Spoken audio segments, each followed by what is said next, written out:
Bricks and Minifigs is your one-stop shop for all things LEGO. Hit the link below to find a store near you. Hi, I'm John Rudy, and this year for BrickFair I brought a bunch of Star Wars stuff, but particularly Star Wars Disney crossover. So right now you're looking there at Galaxy's Edge, that's Black Spire Outpost, and so this is the theme park land that is in both Disneyland and in Walt Disney World at Hollywood Studios. So I really was trying to capture what it's like. It's really hard to create models of theme parks because theme parks are meant to be seen from the inside out instead of the outside in.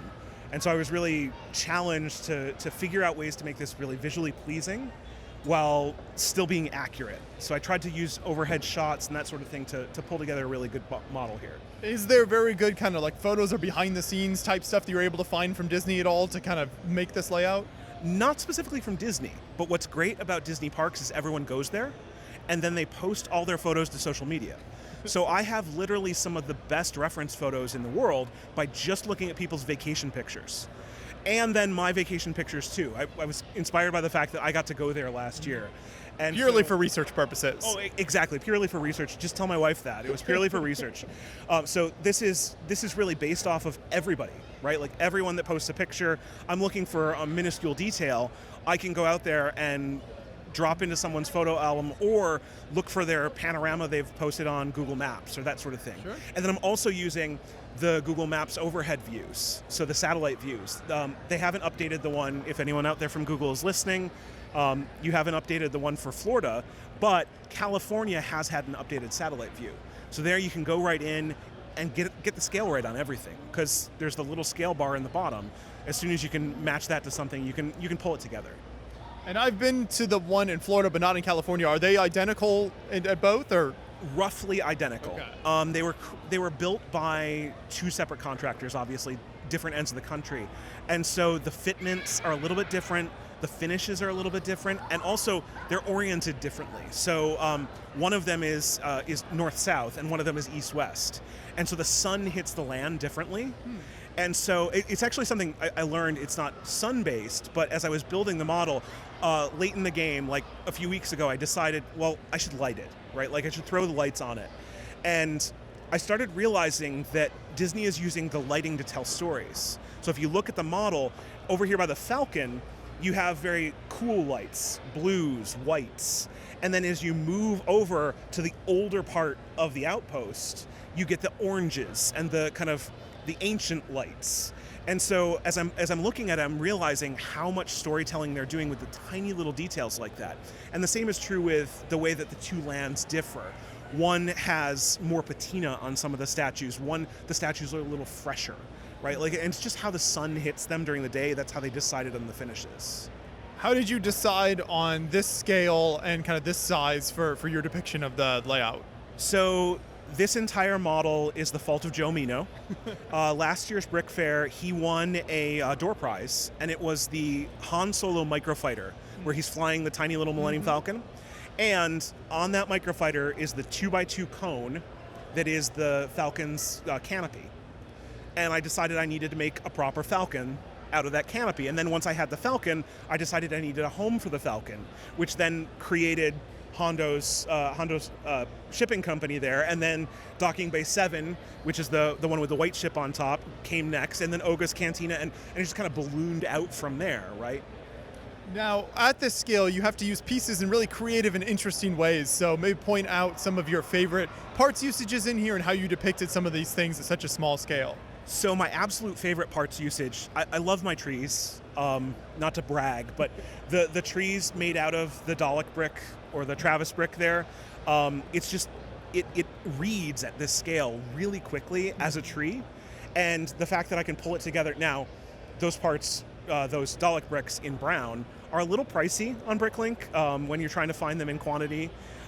So I can't put too many trees on this, but a few trees here and there really make it sing. And then I found my favorite tile.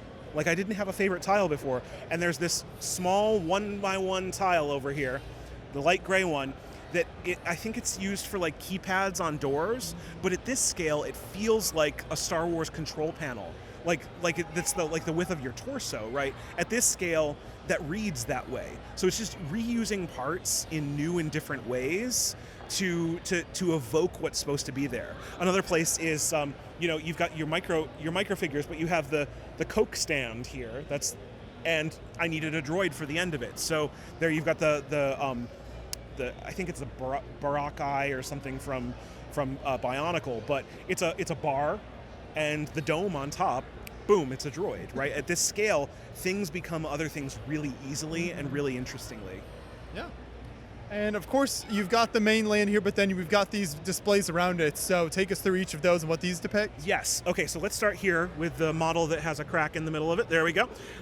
This is actually another portion of Galaxy's Edge. So this is the entrance to the e-ticket ride, Rise of the Resistance. So there you have the X-Wing, and then over here is actually the gateway to the ride, which is a turret for the Resistance camp. And then, of course, another Coke droid there.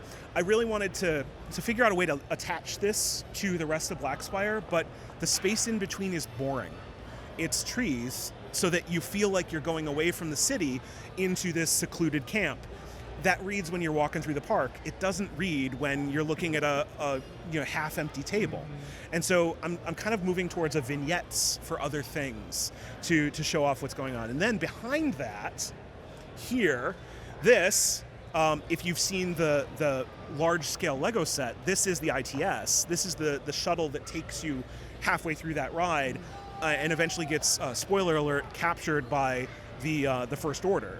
And so this is at the same scale as the land, that ship. I wanted to do the whole ride, but I can't do the whole ride because it takes place in a Star Destroyer and in a Resistance camp and in the middle of space. So finding ways to tell the story with small builds, really, I love doing that, is finding a way to tell a larger story with something smaller. And then over here, you've kind of got my expanded universe of Star Wars stuff. So up top is the Ghost from Star Wars Rebels. Of course, we got the set for that just recently, but I wanted a Ghost that was at the same scale as the Falcon that I have over here. So those two are built in the same scale. The Ghost is just slightly larger than the Falcon. And then I've just recently got into Star Wars The High Republic, the publishing series. And so I had to make a Starlight Beacon, which is the Republic's kind of, think of it as a lighthouse of hope on the outer rim of the galaxy. And so this is a Jedi outpost and then a Republic outpost. And again, spoiler alert, there's a little bit of damage that happens to it that I haven't shown here because it's I didn't want to ruin the book for anybody. But this there is is Starlight Beacon, and in the lore, the way they've woven this into the Star Wars world is that right there in front of it is the Halcyon Star Cruiser, which is the Star Wars resort cruise, kind of cruise on land that you could take that just recently closed, that was behind Hollywood Studios. That, in the lore, is one of the ships that helped tow the Starlight Beacon into its initial position. And so I had to build the beacon roughly to scale with the Halcyon so they could kind of go together and tow each other forward. So perfect. This is it, right? And then over here, this is just an icon of the land to me. This ship right there from my diorama is my favorite ship in the land, right? It's a cargo ship. It's a modification of a modification of a modification because we're in a world that has hundreds of years of history, and so I had to build one at minifig scale as well.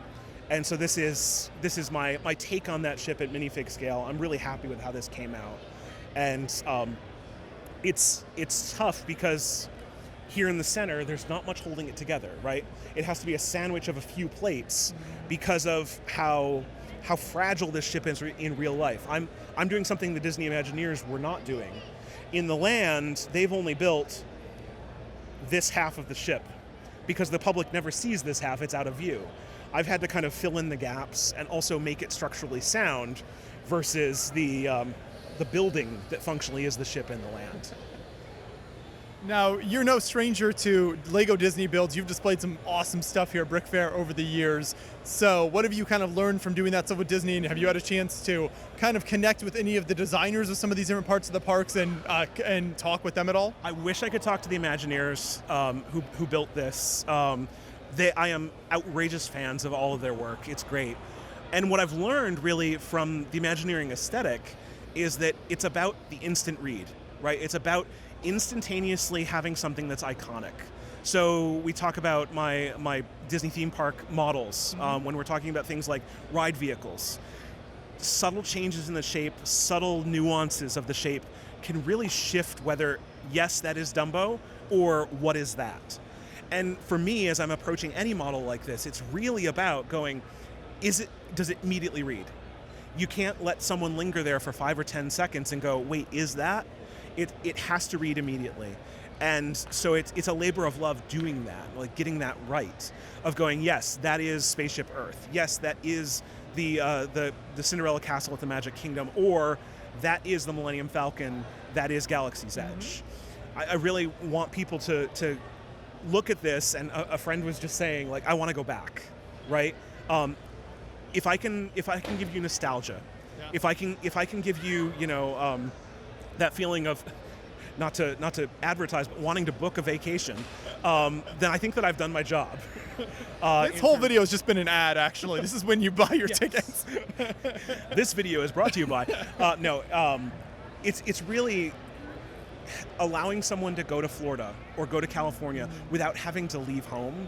That's how I'm using this. And my daughter is 4, and like she'll be playing Lego on the table, and then she'll be, Daddy, can I turn the lights on? And it's like she wants this ambiance of lights and to feel like she's someplace else. And then she'll take Unikitty or whatever and play with it through Galaxy's Edge. But just allowing someone to explore a space when they don't have access to it is really, really cool. One final really nice display detail is this signage that you've made here. So how did you put that together? Because it really adds to the overall look of the display. So I wanted to do the UCS plaque on the front of this, but I didn't want people to have to squint to see it. And so I pulled together the large-scale UCS plaque you see up there and was like, okay, if I'm going to do this, I need to do it right. And I 3D printed the studs to go around the edges. And then went, okay, now I've got an aesthetic going on, I need to lean into that, which then created the 4x4 tile, modified tiles. And then I made those for all the models and realized I was eating up too much space and didn't want to be a space hog. And that's what gave birth to the 2x2 slopes, which are a little more economic. So all the 3D models, and including the non-Lego-ish 3D models on the table, are my own designs. So these are all 3D models that I've created and then 3D printed on my printer at home. So, and all of the bricks actually work with each other too, which is because I'm that inveterate of a geek. No, I love that so much. Thank you so much for taking us through your design process here. For people who want to see more of your work, where do you post that online? Where can they find some of the other Disney stuff you've done? So the best place to find me online is on Flickr, TJJohn12. That's where a lot of my builds live. That's where these builds will eventually, when I get them photographed, will live as well. I haven't caught up to the Instagram age, let alone everything else. But those builds will live up there. I also have a few of the models like the Ghost and the Falcon, not necessarily the home for it to live. I've posted those instructions for those that you can purchase and download out there as well. So there's all sorts of stuff out there, but Flickr is the main home to find more of these builds. Sounds good. Keep up the good work. Thank you so much. Yeah, thank you guys. Have a good fair.